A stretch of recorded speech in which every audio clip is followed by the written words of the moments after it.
I'll be talking on diagnosing skew deviation. Skew deviations, as we know, they are quite rare. They neither follow any laws of motility. They could behave like comitant, they could behave like incomitant, and they are quite often quite relatively silent. So one may miss it. So the idea is to talk about them so that we don't miss them and we are able to diagnose them and treat them accordingly.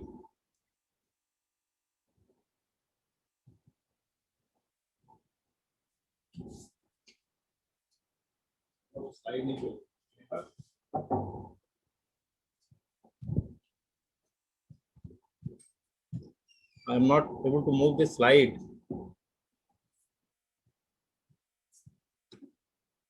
So just single click on your screen. Problem with this slide. Yeah. Now skew. I'm sorry for little confusion. Now, light from the sky above and gravity from below are the two physical constants to life. Balance and verticality are very pivotal for survival. The two vestibules and the two eyes serve as balance organs in lockstep.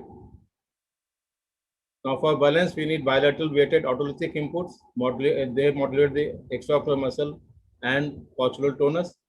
The asymmetrical autolytic inputs lead to vertical divergence, that is skew, and conjugate torsion. So a symmetry is very important. If there is no symmetry, there is going to be a problem. You can look at this monkey. If he did not have autolytic symmetrical inputs, he is going to fall down and with serious consequences. Now this is showing the autolytic pathways. Starting from the vestibule, we have the vestibular nerve, which will both supply the utricle saccule and the semicircular canals. From there, they will go to the vestibular nuclei, which you all know are in the medulla, upper part of the medulla and the pons.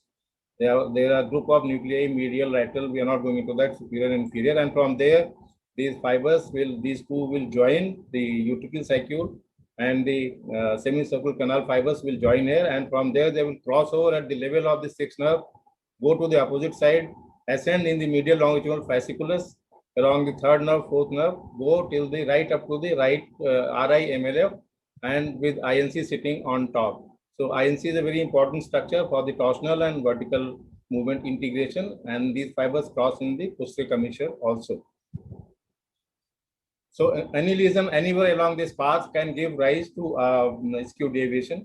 Now this is about the semicircular canals. As you can see, the anterior canal is going to excite superior rectus of the same side and inferior oblique of the opposite side, and inhibit inferior rectus of the same side and contralateral superior oblique. The posterior canal is going to excite ipsilateral superior oblique and contralateral inferior rectus, and inhibit ipsilateral inferior oblique and contralateral superior rectus. So in push-pull mechanism, they maintain balance. Now this is showing if there is a damage to the anterior or posterior canal pathways, what is going to happen. Now if you have damage to the anterior canal pathways, that means you will have what is happening here in this part. The IR is gone, so the SR is gone, so this eye is going to be hypertrophic. Here the inferior oblique is affected, so the SO is going to overact and create intorsion. So the net effect will be that this eye will be hypo, the right eye, and the left eye will be intorted. In the case of the posterior canal pathways, this is going to supply the superior oblique here and the IR here. So this eye is going to rise and this eye is going to extort. So the net effect of both these will be that there is going to be large vertical with intorsion of this eye. The hyper eye will be intorted and the eye which is lower will be extorted. So you will have a conjugate torsion and a large vertical. Now this is not constant that in all the cases you will have similar presentation. Some will have more torsion, some may have more vertical. So all the combinations are possible. And this stays quite comitant because the obliques are still acting. The inferior oblique of this side and the superior oblique of this side, they are still working. So in side gazes, it remains relatively constant. Now if there is asymmetry of involvement here with AC and PC, then you may have an incomitant ocular tilt reaction, what we call as incomitant. So that changes with the gaze position.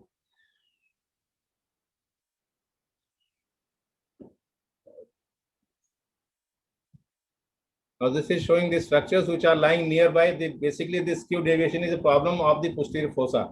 So the structures in the posterior fossa are the cerebellum, as you know, medulla, and the pons, midbrain. So these are the areas which are affected in skew deviations.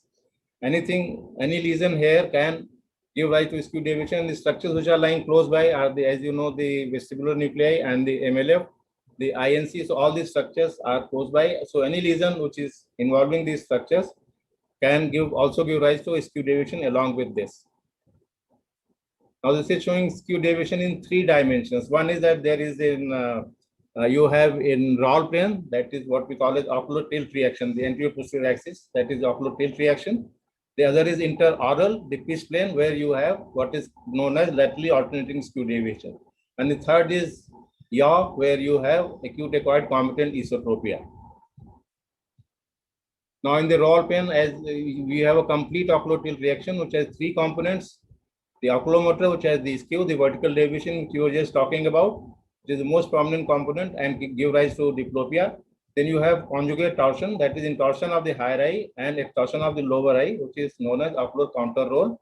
And this is a conjugate torsion, which you see classically, we'll be seeing it later. And then you have a head tilt to the same side. So all these 3 components to one side constitute ocular tilt reaction.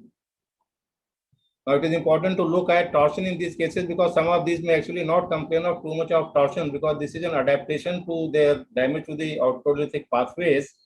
So it is important to look at this, and you will find that once you put a double Maddox rod, you will find gross extorsion and torsion in both the eyes.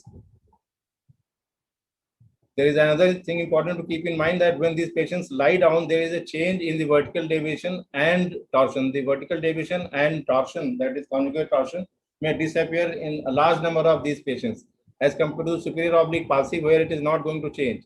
So to distinguish skew deviations from other cyclovertical issues, you must make them lie down and look at their vertical and torsion in supine position.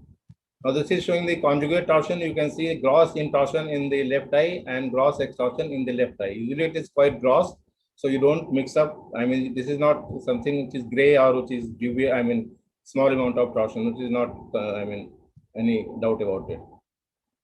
Now, head tilt tests are usually negative in these cases, but in some cases they may come as positive also, and they create difficulty with diagnosis like a superior oblique palsy because there also you may find a head tilt test which is positive. So this creates a diagnostic difficulty. Now the etiologies, as we were talking, there could be brainstem strokes, tuberculomas, tumors, hydrocephalus, annunciary malformations, trauma. These are important ones. Important ones like tuberculomas are important to us, and strokes, of course, because we have a lot of diabetes and hypertension.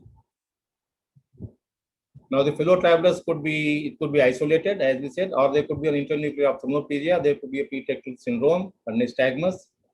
You can have ataxia and vertigo, but they are not very common accompaniments. Usually nystagmus is quite important to keep in mind, and if you don't look at it, you may miss it. Now the clinical features will be a tilt in the subjective visual vertical, SVV, which we did not talk because it is quite often asymptomatic. Then you have conjugate torsion and AHP, which may be symptomatic as we have talked. There is a vertical diplopia, which may be symptomatic. Head tilt test, as we said, is usually negative. There is no primary and secondary deviation in these cases. The OTR could be comitant, incomitant, complete or incomplete, depending upon the involvement of the fibers. And there is no spread of comitance with time, and there is no pattern strabismus in these cases. Now, this is some cases I'll share. This is the one we were showing. Now you can see that there is an INO in this left INO. The left eye is hyper, and there is no abducting nystagmus in this patient. So, in a routine way, you will think this is just maybe an INO, and there is nothing more. But if you look at the torsion, you find that the same patient had intorsion of the left eye, right eye, quite prominent.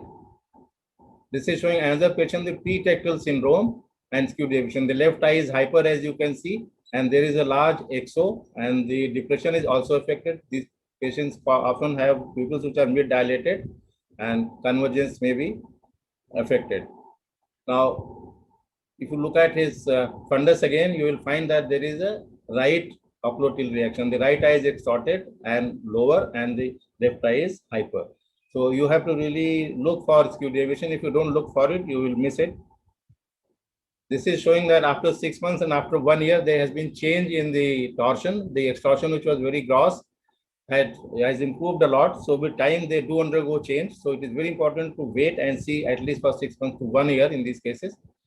This is showing in on MRI that there is a small left thalamic infarct in this case, which was responsible for this. It was a ischemic infarct. Now this is another case which was mixing up with a bilateral superior oblique palsy.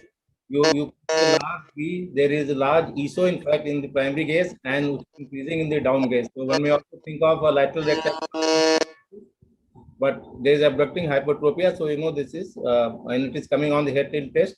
So it is a bilateral superior oblique to look at. Now if you look at the fundus, in this case again you find that there is a left ocular tilt reaction. The left eye is the right eye is hyper and left ocular tilt reaction. The right eye is intorted and left eye is extorted. This also looks a bit hyperemic.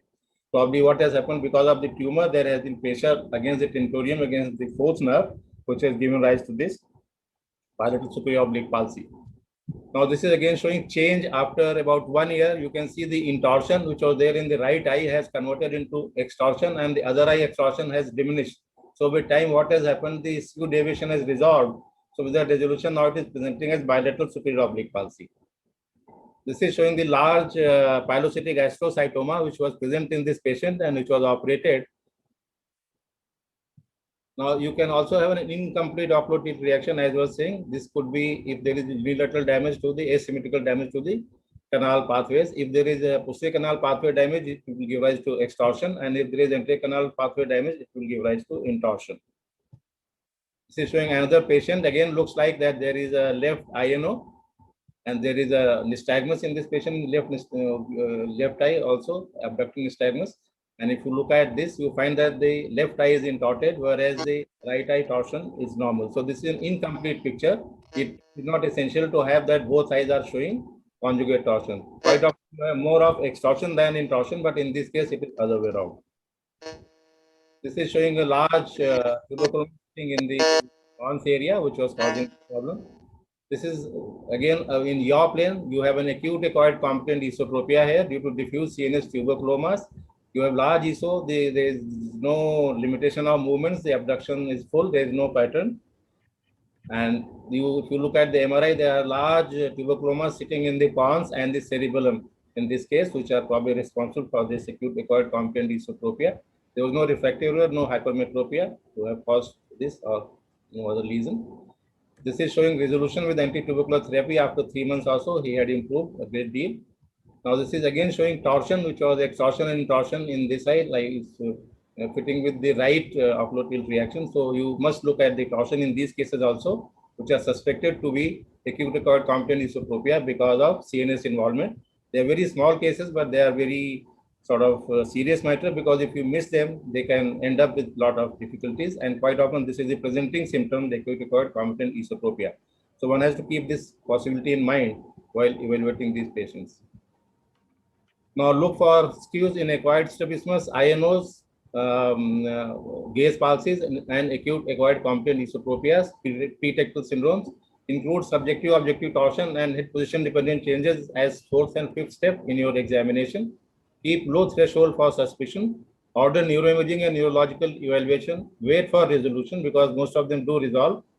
And surgical options are mostly limited to recti with variable outcomes. So the surgical results are not always very good. So one has to be careful in what we are doing.